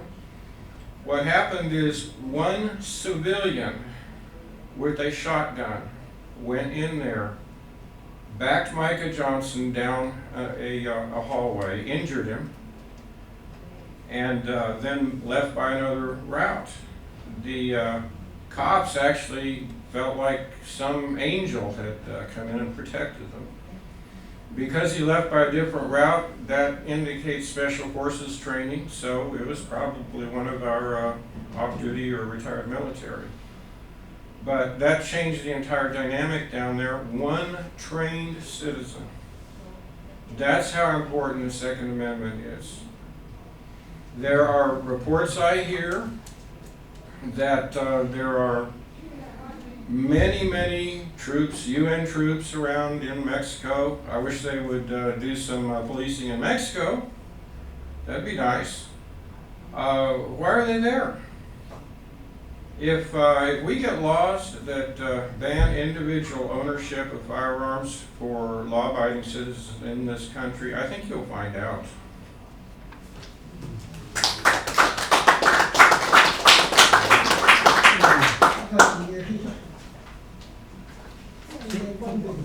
Think about the bazooka.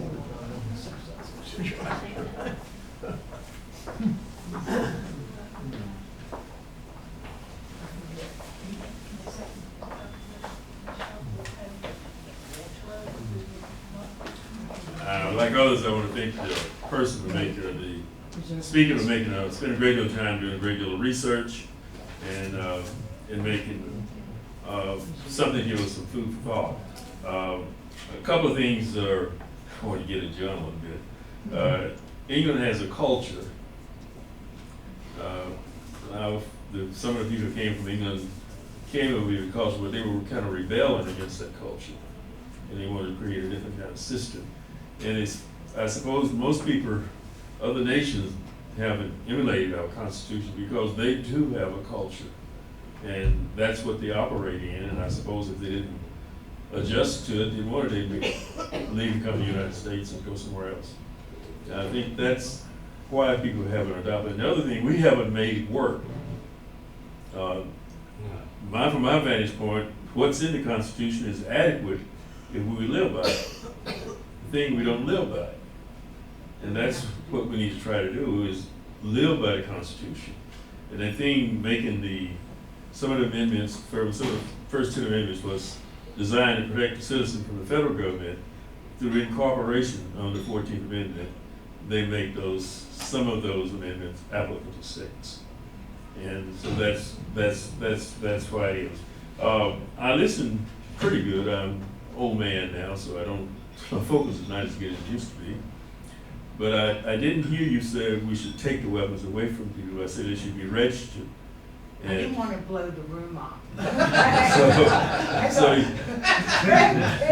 say that they should be registered. If they had weapons, they should be locked up and protected. But there should be no weapons. Yeah, so they should have a register to know where they are, so they can deal with it. That's right. So I didn't hear them say that we shouldn't have weapons. Or no weapon, no, not at all. And so, and as I read the Constitution, it's the militia they were talking about, because when the American Revolution was, they demobilized the army. And they had their weapons, and they were fighting with their weapons, except for counter. They didn't have counters, but they had the small arms. My suspicion is that the people that want these military-style weapons is not talking about protecting their home or hunting. They're thinking about something bigger than that, which would be a terrible mistake for this nation. Because many people be killed and not knowing why. But that's what it is. It started with militia groups about 30 years ago in Texas and throughout the country. And most of them were trained military people. And they went and played wall games in the woods and all that kind of stuff. But they have another different motive, a different motive than hunting, because those guns would destroy a deer or any other animal they hunt. But I know there's strong feelings, but the way to me is we don't, like John said, we have police departments, and we spend enough money for the military that we shouldn't, we have a strong military that's there all the time, not just when we're fighting wars. So I think that's it. But the basic thing about the historical evolution of the Constitution, I think the thing that I find interesting in my perception is many people who are Republicans were former Democrats. And that's why you have that switch in that vote, even though you said it started with President Nixon when he started using a statement that related to a group of people he thought that were being abused because of the civil rights movements. And he called it a solid majority. And then when President Reagan became president, he was a little bit more clear on what he was saying. And so I think his intention was to appoint judges to the court that would take away some of the rights that people already had gained. In 1968, I thought the race thing was over. And I didn't even teach my children how to deal with it. And because I was so sure that it was over, I was very, very wrong. And when President Obama was elected president, the hate groups came out of the woodworks. And one of the other things I found out that the state that has the largest number of hate groups is California. Yeah, they have the largest group of hate groups. And and then President Trump is a good observer because he's one of those thinks like those people. And he capitalized on it because were a large number of people who felt the government was not serving them. And they used an excuse that the immigrants were coming over, the minority people were getting all the benefits and taking jobs from other people. But that's not totally true. And we need to have some kind of system ourselves to make us be a little bit more objective. I know you can be pushed in a corner and don't think logically. That can happen. That happens to me sometimes. And I try to be logical all the time. But we went through a terrific struggle, and I think in our basic document, the Declaration of Independence was a declaration of war, but it was talking about the culture, who we were, and that everybody should have a right to life, liberty, and property. And I ask my classes sometimes, what's more important, life or property? And the fact is, property is more important. Like you said, life is expendable. And if you get someone's property, you're going to be punished. You can, if you have Harvard type of legal counsel, you can get away with murder. Yeah. So property is more important because of our greed. That's where our values are. And I hope we can move towards changing, but I'm not too optimistic. Thank you.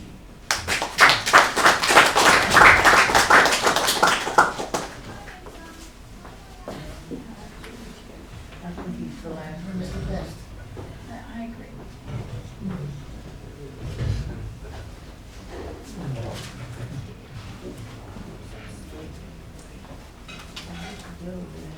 Well, thank you. I was pleased to see that some people thought the Constitution was okay. I wasn't sure what was going to happen. Calvin also said the Constitution was okay. I think the Constitution is okay. And so our differences have something in common at least. I like the First Amendment. I will protect your right to free speech unequivocally, no matter what, under any circumstances. But, that's the joke. But there's such a thing as hate speech. What is that? You didn't get into that. I don't agree with that. I said hate speech is not free speech. What is hate speech? See, Hate speech is not free speech. What is hate speech? Hate speech is, you don't belong in this school. You're black. You go back to your neighborhood. That's a Hate very- speech is get back to your country. Hate speech is being, Those are examples, having some go white ahead, it's my speech now. Yeah, You but I'm just give it a compact definition if you're gonna do it, because if you're just gonna give a random example, it's not gonna really cover it well. Hate speech for today is being used to circumvent the law. There is no law about hate speech. As it turns out, hate speech is whatever CNN and NBC keep repeating. So anyway, the main reason I came up this 5 minutes is because we took a big bite here, the whole Constitution, and thank God we agreed to something good on that, because otherwise I don't know what. I kind of knew already that you would be supporting a lot of the things that you did, and I didn't think they were so logical, but here's the main point. The overriding point is this. We need to have all the different venues of information available and not shouted down. Now, this was pretty civil. This is pretty good here. But what I'm seeing is the media and certain people in the government are stirring us up towards hate. And they say it's love, but it's hate. Hate Trump. Hate anybody that disagrees with our agenda. And so I'm all for saying the free speech is a thing. I think the people that spoke tonight were of goodwill, and that's great. What I think our difference is our information sources. And I don't want you to shut down my information source. As a matter of fact, I know almost everything you said because it's inundated. CNN, ABC, CBS, CNN, C-SPAN, on and on and on. You don't know what I know. Now, the other thing is, Calvin says, I know, I hear people screaming out, I know, you're right, you're right, you're right. Because you're confirming something the mainstream media has repeated several times, but it doesn't mean it's true. There's a higher form of evidence. A lot of people say the scientific method is the way to go. I think it is. Science has nothing to do with consensus, nothing to do with democracy, nothing to do with hierarchy. Science does have something to do with logic, scientific method, and we can apply that a little bit to when we have controversial topics. So this thing about being corralled into hating the other side and saying that I'm a right-winger just because I'm not a left-winger like you, that's when you're being played by other forces. So I see it on all sides. I try not to be co-opted by any side, one or the other, but I see a lot of people take this on more than being American, more than the truth. They want to win, and they think that they're winning something. They're not winning anything. You're winning something for the elite, just the leftist elite. Anyway, the bottom line again for me is don't support any form of censorship. Even Alex Jones. They say, oh, gotta get rid of Alex Jones. All the people who tell me that never heard one word of Alex Jones. They don't know what he's like. They don't know nothing. They know what other people say about him. That's just an example. He's not my favorite, believe me. But you can laugh. But did you see him? Do you know anything about him? I know more about him than you do. What are you watching? That's good. You're an exception. I had people screaming at me, you know, like a name that cannot even be said. I use it as an example. It's probably not the best example because I don't respect him that much. I have other sources, but you don't know my other sources either. So anyway, I looking at other sources, and the main thing is there's people that support Antifa, there's people that say there's such a thing as hate speech. Hate speech is whatever the more powerful people disagree with. That's hate speech. Yeah, right, amen. And that's not really constitutional. That's the overriding thing that's going to really stymie us. So you know, a lot of things, I agree with what you said, sure, but a lot of the statistics and the source of information makes it so one-sided. I knew what you were going to say because you're saying exactly the party line, down the line, and everybody goes, yeah, you're right, because they heard it a million times too. But that's like being in Korea. You hear the same crap over and over again. We're in the golden age of the internet. It's going to close soon because the forces of censorship are coming down hard. And that's what I'm afraid of. And that's the only thing that I want to warn about. So, yeah, the age of censorship, right. You can laugh all you want. Freedom of speech is very key to all this. So, thanks for letting me talk, and thanks for everybody listening to everybody.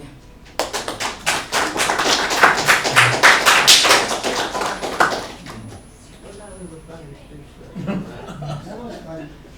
She made me laugh, that's why. That's good. I guess I'm the last one standing. I want to thank our speaker. I think he did hey, you get to do it after I'm Yeah, done she here. was gonna rebut. I know. Anyway, you guys, I want to thank our speaker for doing a terrific job here tonight.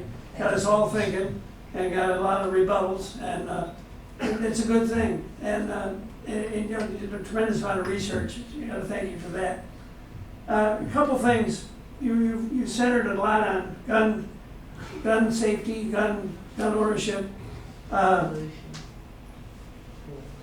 A lot of people are afraid of getting rid of the guns or taking the guns away. That's not what you said, and it's not what I'm for. There are ways to improve the situation we are in now today. For example, years ago, you had to be 21 years old to be, other than a minor. You had to be 21 years old to have a gun. And then they reduced it to 18 for military, because people were in the military. And the voting rights were reduced to age 18. Anyway, my view is that minors should not, gun owners should be 21 years old unless they served in the military and have training. And that way you get the guns out of the hands of younger people. And because they don't belong to have the hands-on guns. And owners of guns should be required to secure those weapons and secure the ammunition. That way no one else will get at it. And that would make things a little better. And it would cut down a lot of gun deaths, cut down a lot of school shootings. It would cut down a lot of these things because minors wouldn't get a hold of them. Anyway, that's part of what I think. And I gotta give this back to the speaker. And you get the last word.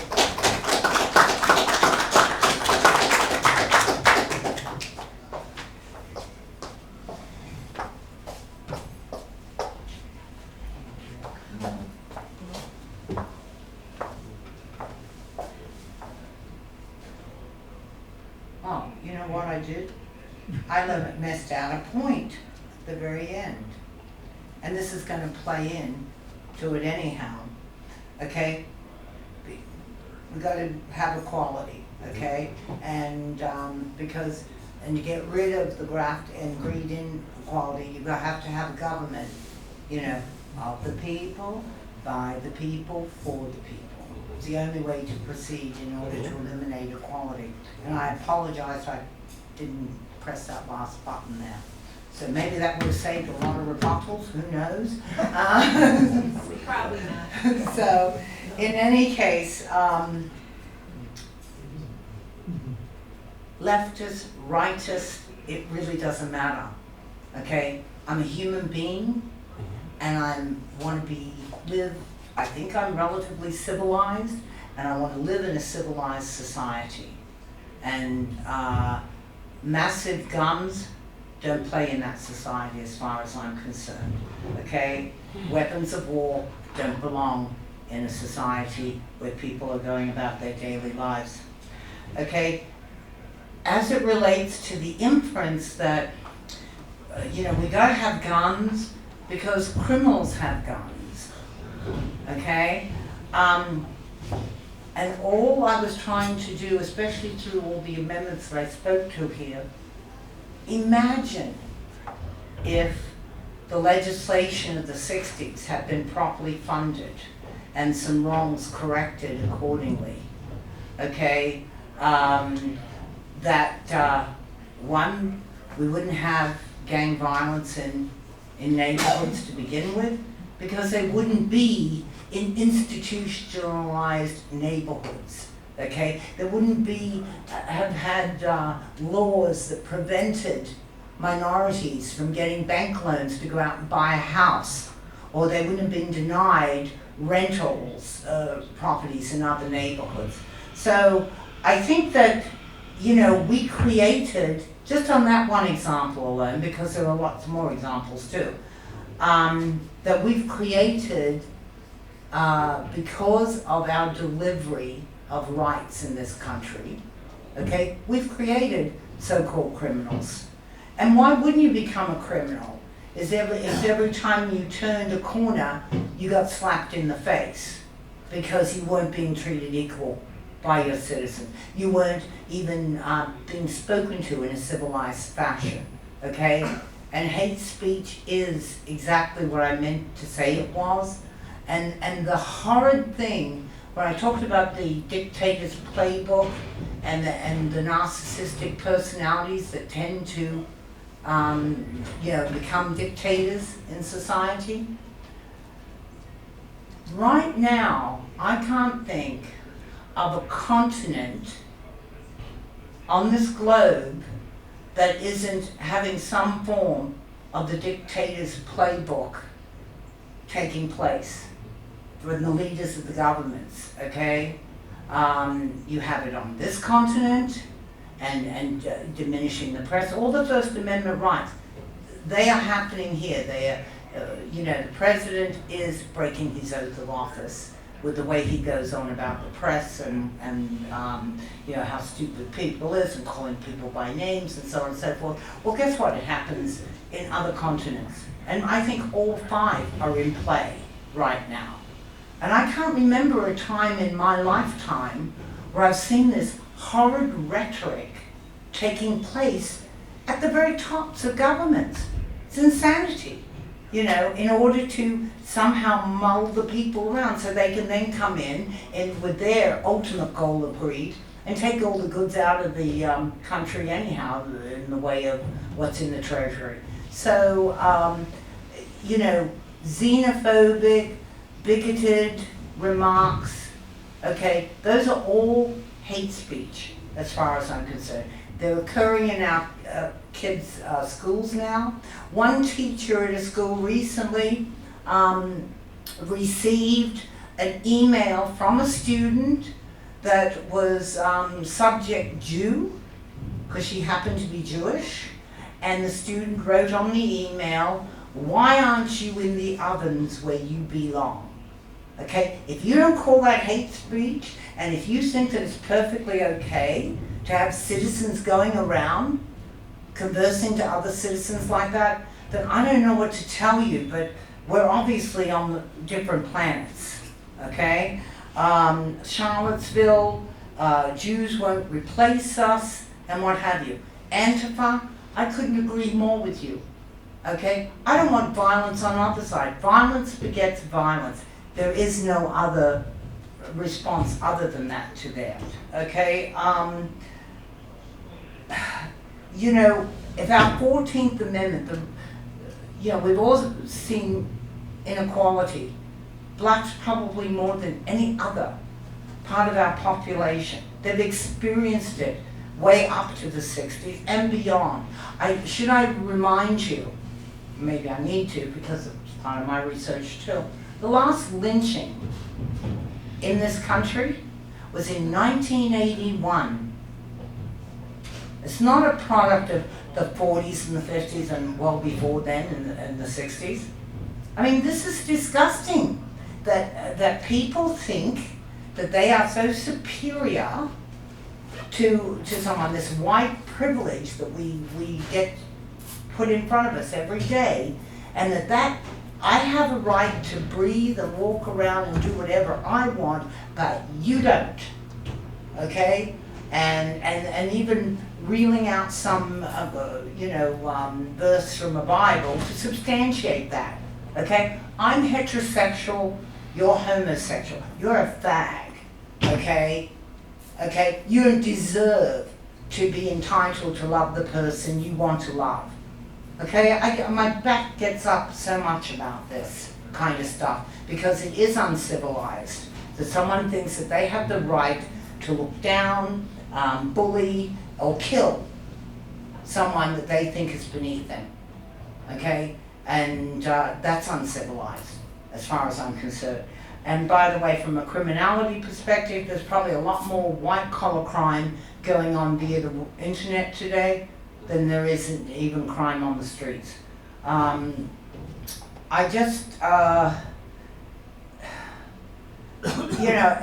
Inequality was the purpose of this presentation.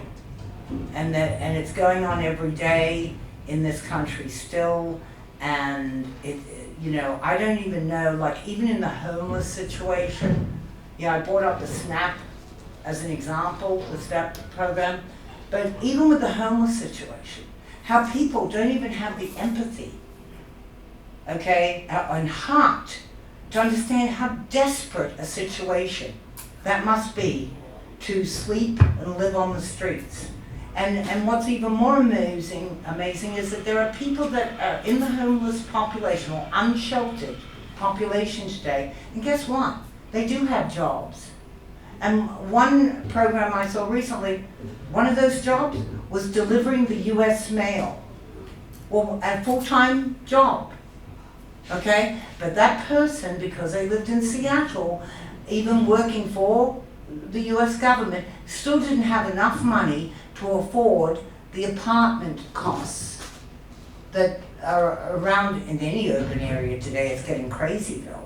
You know why? Because prior to urban areas being as big as they were, or they are right now, whites lived in the close areas, and then the roads happened, okay? And then all the tram tracks were ripped up, okay? So then there was, move to the suburbs. So then all the minorities who couldn't afford a house and moved to the suburb, they were in the city, okay? But nowadays, since you're retired, you want that uptown feel to life, okay?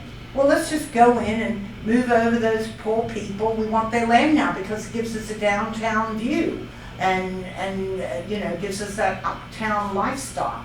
I mean, everything's reverting back as to how it was, but you have to have the pocketbook to afford that lifestyle before, okay? Whereas prior to the movement to the suburbs, you had all the little different groups, whether Italian, Greek, Irish, Chinese, black, whatever, they all were integrated into an urban area, okay? Maybe that's a problem also with society today because we went suburb and we don't really talk to each other that much anymore, okay? So, no, people must take control, okay, of their government, okay? They must make the guys in Washington do their job, and that does not mean spending a third of their day making phone calls to raise funds.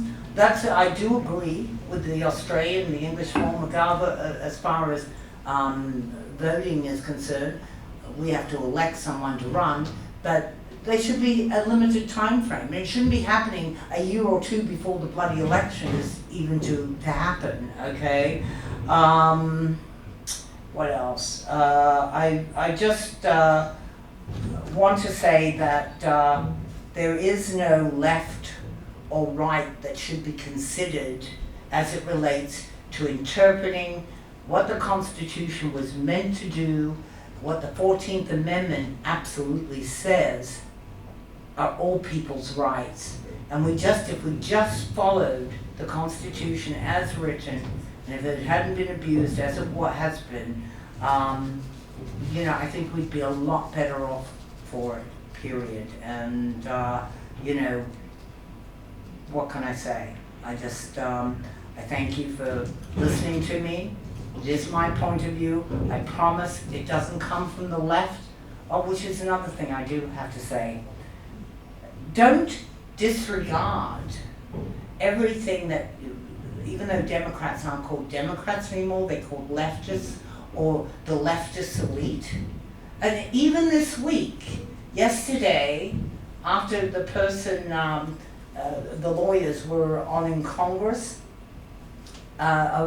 before the Judiciary Committee, the female attorney, Kellyanne Conway, gets on the television and starts to say, I hope you people that went off with your, drills and hammer belts or whatever they call this, appealing to, middle class, hardworking people, construction, what have you, okay, and started to say something about that. I hope that you didn't take seriously what that leftist 3-degree holding woman from Yale or Yale degrees. I mean, trying to make out, don't listen to anyone that might have something intelligent to say to you, okay? That's what she's saying. And that, how dare she also indicate that the middle class or the working class can't comprehend what's going on in a judiciary committee.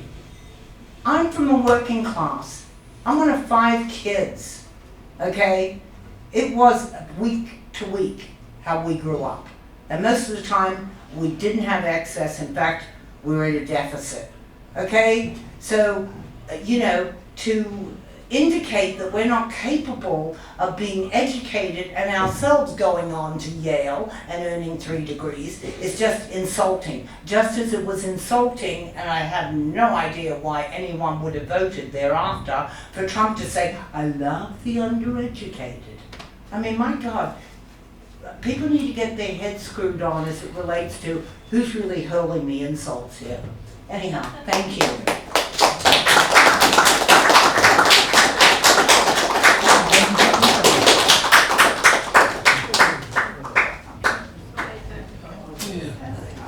Well, that's it for tonight. They kick us out of here at 10:30. Our speaker is still here if you want to talk to her.